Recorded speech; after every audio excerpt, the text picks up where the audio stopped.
कानून क्या कहता है? कानून ये कहता है यदि आपने कर्जा लिया, बेटा हट जा, यदि आपने कर्जा लिया तो आपके पड़ोसी को तो बताना दूर की बात है, आपके वाइफ को भी नहीं बता सकते हो कि आपने कर्जा लिया हुआ है। और ये क्या कर रहे हैं? ये मोहल्ले में बता रहे हैं पूरे। कानून आपको पता होना चाहिए। और जब कोई रिकवरी वाला है, बैंक वाला है, कोई भी रिकवरी वाला है, उससे पेपर मांगो पहले तो।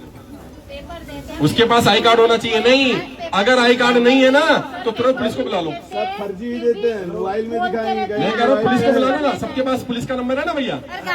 अगर सुनो ना, मैं तरीका बता रहा हूँ भाई, प्रॉब्लम पे बात मत करो। दो तरीके होते हैं। मैं आचार्य चाणक्य का शिष्य हूँ। आचार्य चाणक्य कहते हैं तो समस्या पे बात कर लो, 4 घंटा 6 घंटा करते रहोगे कोई समाधान नहीं मिलेगा, या समाधान पे बात करो। मैं तो समाधान बता रहा हूँ। जब कोई रिकवरी वाला आए सबसे पहले उससे पूछो भैया आई कार्ड दिखा। वो कि वैसा आपका लोन, मैं बात ही नहीं करूंगा लोन वोन कौन सा, आई कार्ड दिखा। तू आया कहां से?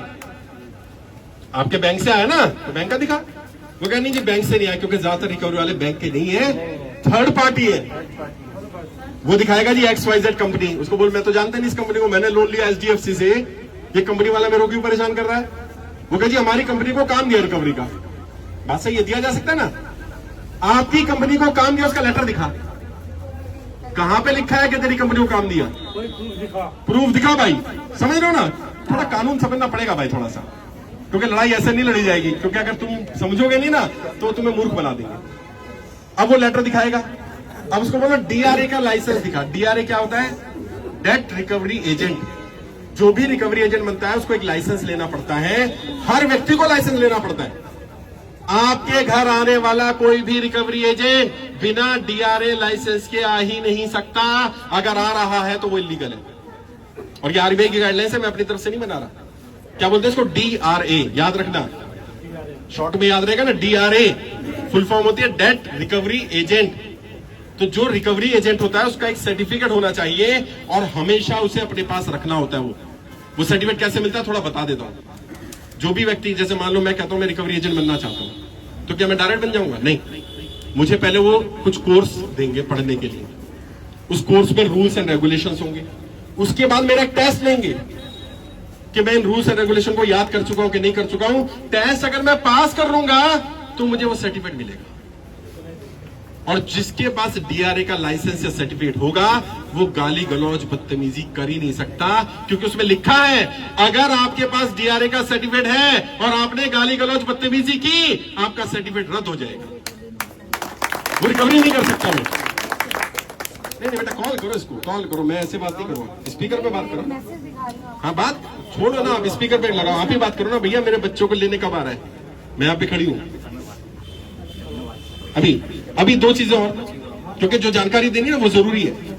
अगर डेट रिकवरी एजेंट लाइसेंस है उसके पास, और लाइसेंस लेने के बाद वो गाली गलौज करता है, बदतमीजी करता है, तो उसका लाइसेंस कैंसिल हो जाएगा। ये आपको रूल पता होने चाहिए। अब जब कोई आपके यहाँ रिकवरी वाला आया, आप सबके पास मोबाइल फोन है, ये मोबाइल फोन आपका हथियार है। जैसे आए ना तुरंत फोन का वीडियो रिकॉर्ड करके फोन जेब में रख लो, ऊपर बताओ भी नहीं, चालू रखो। आजकल तो पता भी नहीं चलता रिकॉर्डिंग हो रही कि नहीं हो रही है। अभी क्या करो, उससे जो जो बात करो रिकॉर्ड करो, क्योंकि वो कल तुम पे आरोप लगाएगा तुमने गाली गलौज किया, बदतमीजी किया। अच्छा कई लोग हमारे ऐसे हैं वह बदतमीजी कर भी देते। करना मत भाई, तुमने बदतमीजी नहीं, शुरुआत मत करना। अगर सामने वाला शुरुआत कर दे तो फिर छोड़ना नहीं, फिर देख लेंगे। हाँ फिर देख लेंगे। मैंने बताया ना अपनी तरफ से गलत नहीं करना, क्योंकि अपनी तरफ से गलत करोगे तो कानून तुम्हारे खिलाफ हो जाएगा। अगर सामने वाला शुरुआत करता है तो फिर देखेंगे उसको कैसे करना है। वीडियो रिकॉर्ड करो और वीडियो रिकॉर्ड करके हमारे नंबर पर भेज दो। हम उसको इतना वायरल करेंगे, इतना वायरल करेंगे। अभी पहले मैं अपनी बात रख दूं भाई साहब, उसके बाद फिर आपके सवाल भी लूंगा। मैं यहाँ जाने वाला नहीं हूं भैया, घर छोड़ के आ गया हूं। हाँ नहीं तो देख ले भाई, अभी गाड़ी में किसी की रखा है, लगेज रखा है। मैं कितना सामान लेके आऊं है? 3 सूटकेस भर के आए। मैं आ गया हूं भाई, अभी मेरे पास रहने की जगह नहीं है यहाँ। अरे बस ये कह दिया, यही बहुत है। ऐसे तो बहुत सारे घर है, तुम लोग का दिल में इतनी जगह है यार। मेरा घर है और प्लस दिल्ली मेरा ससुराल है, तो आप मेरे ससुराल पक्ष की तरफ से आए हो तो मोस्ट वेलकम। बहुत बहुत शुक्रिया, धन्यवाद। नहीं जरूर ले रही कई महीनों के लिए, मोस्ट वेलकम। बहुत शुक्रिया भाई। ये गुजरात टीम देखिए कहाँ व्यवस्था करनी है, लेकिन आज तक अभी तक भी मेरे पास ये नहीं पता मुझे रुकना कहाँ है। मैंने कहा मैं आ रहा हूँ। दूसरी चीज का क्या ध्यान रखना, ये भी बड़ी चीज है, इसके बारे में भी लोगों को नहीं पता। और जो लोग ज्यादातर जिनकी गाड़ियां छीन लेते हैं सड़क चलते, घर आकर के आपका घर सील करने का झूठी धमकी देते हैं, नोटिस लगा के चले जाते हैं। जब भी आपके पास कोई नोटिस आता है, खासकर से वो लोग जिनकी प्रॉपर्टी बैंक में मोर्टगेज है, वो ध्यान रखो।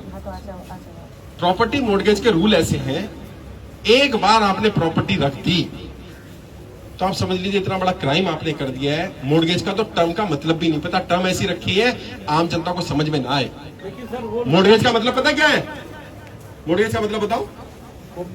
मैंने अपनी प्रॉपर्टी मोर्टगेज की, इसका मतलब क्या है? मैंने अपनी प्रॉपर्टी जब्ती करवाई है। मोर्टगेज मतलब जब्ती होता है। आपने उसी दिन तो लिख के दे दिया कि मैंने जब्त करवा दी। मोर्टगेज मतलब जब्ती है। और उसमें क्या लिखा है? रूल ये है, अगर आपका अपना भी घर है और आपने उसको मोर्टगेज कर दिया तो आप उसमें अगर व्हाइट वॉश भी करवाओगे, पेंट भी करवाओगे ना, तो बैंक को पहले पूछना पड़ेगा। क्यों? क्योंकि अब उस प्रॉपर्टी के मालिक आप नहीं हैं, अब बैंक इस प्रॉपर्टी का मालिक। इसलिए अभी बता रहा हूं, रूल्स पहले सुन लो, लूंगा तुम्हारे सवाल लूंगा सबके भाई। अभी क्या करना है तुम्हें समझना है कि जो बैंकों के रूल है उस रूल को समझो। बैंक सीधा आपकी प्रॉपर्टी पे कब्जा नहीं करता। पहली बात तो मोर्टगेज लोन लेना नहीं चाहिए, बहुत जरूरत हो तो लो, और लो तो कितना लो? जो तुम्हारी प्रॉपर्टी की वैल्यू है उसका 80% 85% लोन ले लो। लोग क्या करें, 1 करोड़ की प्रॉपर्टी है, 10 लाख का लोन ले लिया। मैंने पूछा क्यों? कह साहब 10 की जरूरत थी। अरे तेरे को तो 10 की जरूरत थी, अब तू सोच 10 लाख के चक्कर में तूने 1 करोड़ रुपए जब्ती करा दिया। कल को बाउंस हो जाएगा तो कितना जाएगा पता है? 1 करोड़ ही जाएगा। बैंक रहम नहीं करेगा, तेरी 1 करोड़ की प्रॉपर्टी है। तो पहली बात तो लेना नहीं। दूसरा, लेना तो क्या लेना? 80% 90% जितना मिल जाए उतना लेना, ताकि लेके जाएगा ना ले जा, थोड़ा सा नुकसान होगा। तीसरा क्या करना, अगर कोई home loan, housing loan, mortgage loan चल रहा है, किस्त बाउंस मत होने देना। कोशिश करना किस्त बाउंस नहीं होनी चाहिए। 1 हो जाए गलती से तो 2 तो बिल्कुल नहीं होनी चाहिए, क्योंकि 2 तक तो फिर भी राहत है। अगर गलती से 3 किस्त बाउंस हो गई तो अब आपका सरफेसी एक्ट लागू हो जाएगा। ये सरफेसी एक्ट क्या होता है? वैसे सरफांसी एक्ट कहता हूं, क्योंकि फांसी का फंदा है। क्या हो जाता है? जैसे ही 3 किस्तें बाउंस हुई, अब आपने जो प्रॉपर्टी जब्ती रखी हुई थी, बैंक आपसे सारा आउटस्टैंडिंग मांग लेगा, सारा पैसा वापस करो। अबे जो 3 किस्त नहीं दे पा रहा वो सारा कैसे देगा यार? ये कानून किसने बनाया मुझे समझ में नहीं आता। मैं एक बैंक के अधिकारी से मिला, मैंने भाई एक बात बताओ, 3 किस्त बाउंस होने के बाद आप कौन सा नोटिस देते हो? कहते हम सिंबॉलिक पोजीशन 13(2) का नोटिस देते हैं। मैंने उसमें क्या मांगते हो? कह रहे सारा पैसा मांगते हैं।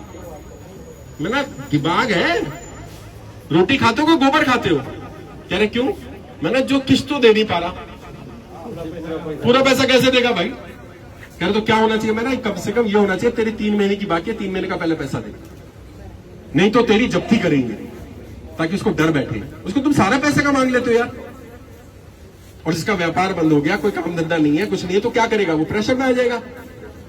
तो सरफेसी एक्ट बहुत खतरनाक एक्ट है। फिर भी 13(2) का नोटिस आ जाए तो तुरंत किसी वकील को, हमारी टीम जो है वो फ्री में हेल्प कर देगी, लेकिन आपको डीआरटी में केस जाएगा तो वकील को करना पड़ेगा। डीआरटी में भी कहना नहीं चाहिए, कई वकील साथी भी यहां नाराज हो जाएंगे, लेकिन बहुत सारे वकील भी गड़बड़ कर रहे हैं।